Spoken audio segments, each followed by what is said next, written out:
Saudações, gente. Eu quero fazer um videozinho até curto para esclarecer umas coisas aqui sobre usinas hidrelétricas. Eu vejo algumas discussões cujo nível técnico me amedronta. Deixa eu explicar. Pessoas inteligentes afirmam que hidrelétrica é a melhor coisa que existe no mundo, porque é uma energia supostamente eterna, né? Ela converte energia cinética em energia eletromagnética. Só que não, gente, eu não vou nem vou entrar no mérito, que eu deveria, do dano ambiental horroroso que as hidrelétricas causam, né? Não vou entrar no mérito do dano cultural e sociológico enorme, porque Três Gargantas, por exemplo, para ser feita, tiveram que remover 2 milhões de pessoas. Eu morei né, uma parte da minha vida no município com 2 hidrelétricas. Eu sei o inferno que antecede a construção de uma. É só procurar sobre Altamira, no Pará, quando a construção de Belo Monte. Isso é fácil de pesquisar, só você tem que ter boa vontade, né? Mas é fácil. Durante a construção, depois que é feita, sabe, é um desastre. É um desastre. Hidrelétrica é vantajosa em condições muito específicas. Baixa biodiversidade, pequena lâmina d'água e grande profundidade. A China, por exemplo, tem condição de fazer isso, porque ela faz hidrelétricas no Himalaia, onde não mora ninguém, onde ela pode fazer, e está fazendo, represas com 800 metros de profundidade. Não tem vegetação, então praticamente, né? Então a China tem condição de fazer grandes projetos hidrelétricos com dano ambiental mínimo. Fez a hidrelétrica de Três Gargantas, levando à extinção espécies que existiam há milhões de anos, né? O único cetáceo extinto na era moderna foi extinto na China, o golfinho do Yangtze, e um dos peixes mais antigos que nadavam nesse planeta, peixes pátrio chinês, foram extintos por causa da construção de Três Gargantas. Certos sítios arqueológicos de valor incalculável, mas a China ainda não estava sob a batuta de Xi Jinping. Se tivesse, duvido muito que teriam feito Três Gargantas. Certo? Então, ok. Mas eu nem vou entrar nesse mérito, para que não me acusem de fadinha da floresta. Vou entrar no outro. Sedimentologia, conhecimento técnico básico. Como assim sedimentologia? Jurandir Ross, um dos maiores nomes da geografia física brasileira, criou a atual classificação brasileira de relevo. Certo? Oficial, do IBGE, inclusive. E ele baseia essa classificação de relevo, que eu acho excepcional, ela é muito boa, no sedimento. O que é o sedimento? Sedimento é qualquer partícula desagregada. Tá vendo isso aqui?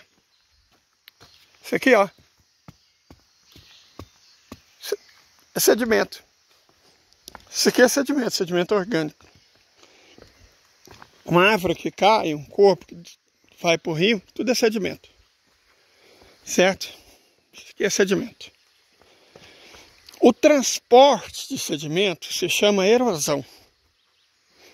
Ambientes em que há transporte de sedimento, mas não o seu acúmulo, são chamados por Jurandir Ross de planaltos. São terrenos inclinados, acidentados. O acúmulo de sedimentos se chama sedimentação. Ambientes de sedimentação são chamados por Jurandir Ross de planícies. Certo? Então a planície é um ambiente sedimentar, um local onde o sedimento se acumula.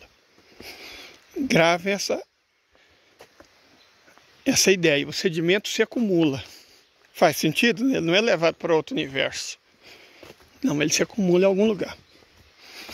E ambientes onde suavemente inclinados ou levemente ondulados, em que tanto há erosão, ou seja, transporte, quanto sedimentação, ou seja, acúmulo de sedimentos, são chamados por Joana de Rosa de depressão. Então, o relevo brasileiro é baseado em 3 unidades morfológicas básicas: planalto, a planície e a depressão. Fácil, não é? Muito didático, qualquer um entende. Qualquer um que quiser entender, entende. É muito bom. Classificação muito bem feita, muito bem pensada. Mas eu quero chamar a atenção para o sedimento em si. Sedimento é um fato da vida, gente. Nós aqui estamos num ambiente de planalto. Isso aqui é um ambiente erosivo, portanto. Certo? Isso aqui é Cordilheira do Espinhaço. Especificamente, Serra do Aimie. Então esse é um ambiente de transporte de sedimentos. Está vendo todos esses sedimentos aqui? Então, os sedimentos vão ser levados para lugares mais baixos. Vou mostrar para vocês aqui daqui a pouquinho. Vou estar dando uma pausa só para mostrar para vocês. O lugar mais baixo são os cursos d'água. Certo? Os sedimentos, vocês podem ver o fundo desse córrego, está cheio de sedimentos. Tá vendo? Tem seixos, tem areia, tem terra, tem material orgânico, que são sedimentos. Esse sedimento é transportado.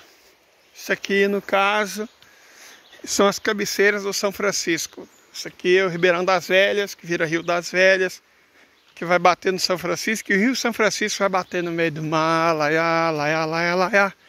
Entendeu? Então, os rios transportam sedimentos. Não dá para ver bem isso hoje, embora dê para a gente ver o sedimento no rio, mas assim que chove, a água do rio fica escura. Por quê? Está cheia de sedimentos. Esse é o grande problema das hidrelétricas. O que fazer com os sedimentos? Porque o sedimento, como eu disse, ele não vai para um universo paralelo. Não. O sedimento vai para o fundo ou para as margens. Certo? Então, quando você faz uma hidrelétrica,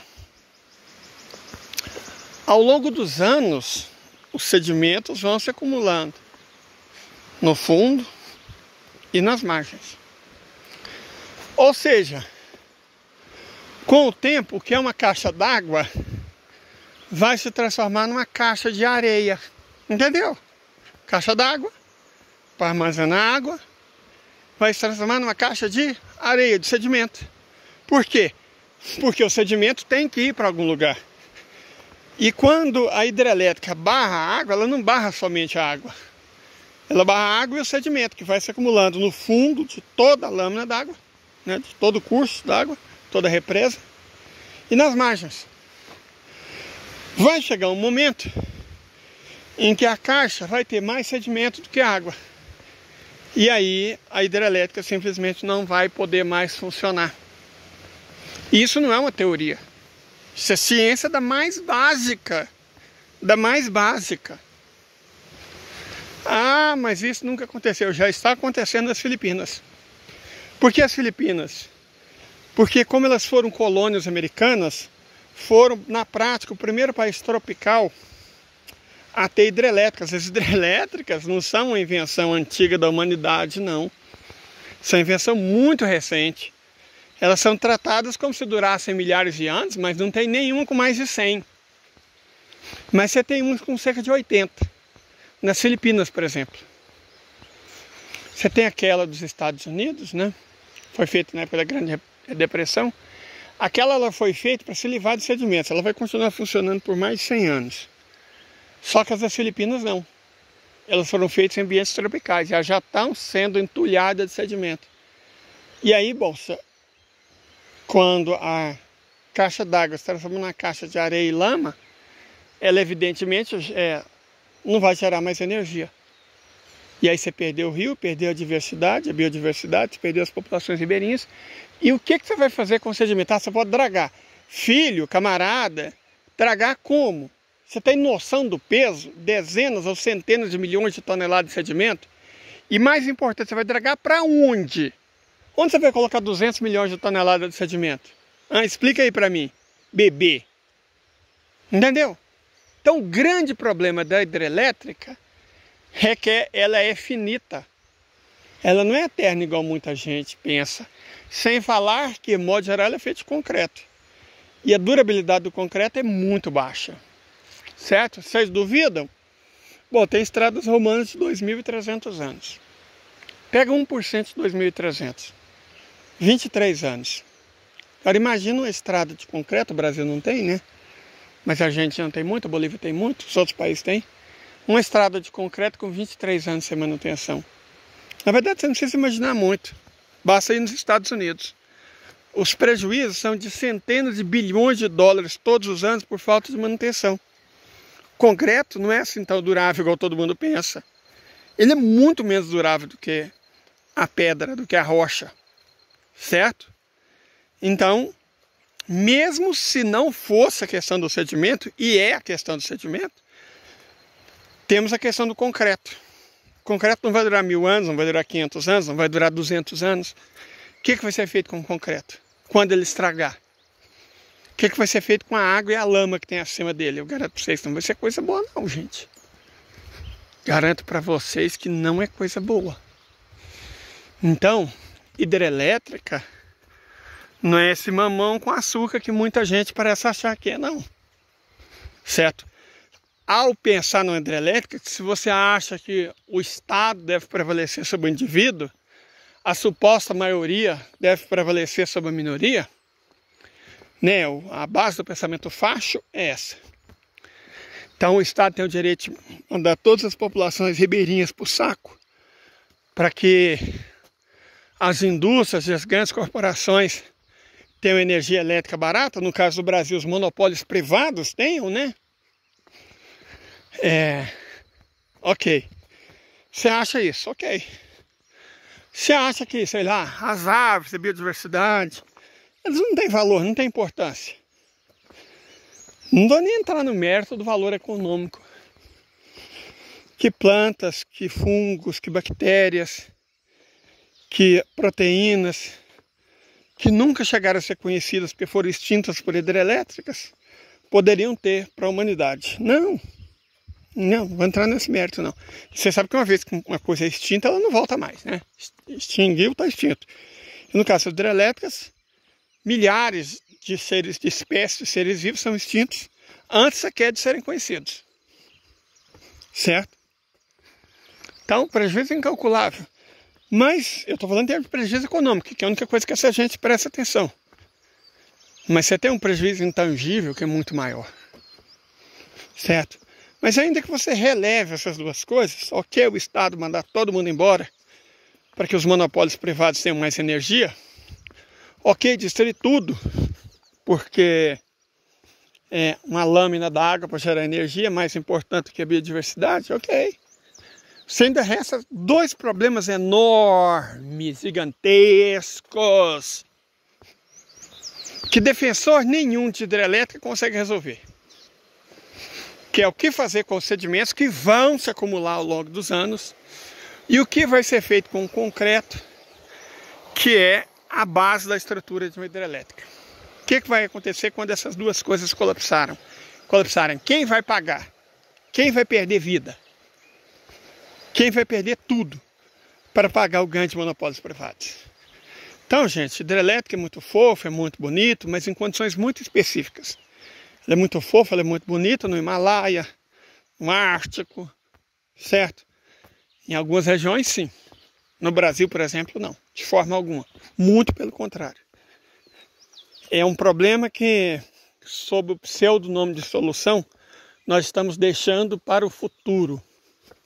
É aquele tipo de coisa que o Xi Jinping particularmente odeia, despreza e combate. Né? A solução de curto prazo que vai se transformar num problema enorme de longo prazo. É contrário à civilização ecológica, que é um dos pressupostos da China para um mundo melhor. Mas ninguém está interessado no mundo melhor, né? As pessoas estão interessadas em vencer debates. Então, infelizmente é isso, gente. Com todo respeito, hidrelétrica é uma merda. Com todo respeito, uma bosta. Certo? Uma coisa horrorosa. destruidora de mundos. Essa é a verdade. Para mais informações, apostilas, dados, eu amo geografia física. Pode não parecer, se às vezes eu faço a discussão de geopolítica, mas eu tenho formação acadêmica, tá, gente? Eu tenho mestrado em economia e graduação em geografia. E sou um bom geógrafo, professor 20 anos, modéstia à parte, professor bem razoável. Eu entendo de geografia, certo? Então, qualquer dúvida, quaisquer dúvidas, na verdade, podem comentar. Nesse tempo que eu estou sem internet no alto da montanha, minha interação não tem como ser feita por vídeo, mas pelos comentários, muitas vezes ao dia, eu consigo ter acesso aos comentários e respondê-los. Então eu respeito e admiro muito os comentários, porque através deles é uma das poucas maneiras que sem internet eu consigo interagir com vocês. Ok? Até mais. Muito obrigado. Nós não vamos ter abertura nem encerramento porque editar vídeo faz o tamanho do vídeo dobrar. E nós temos que economizar dados. Então fui. Amo vocês.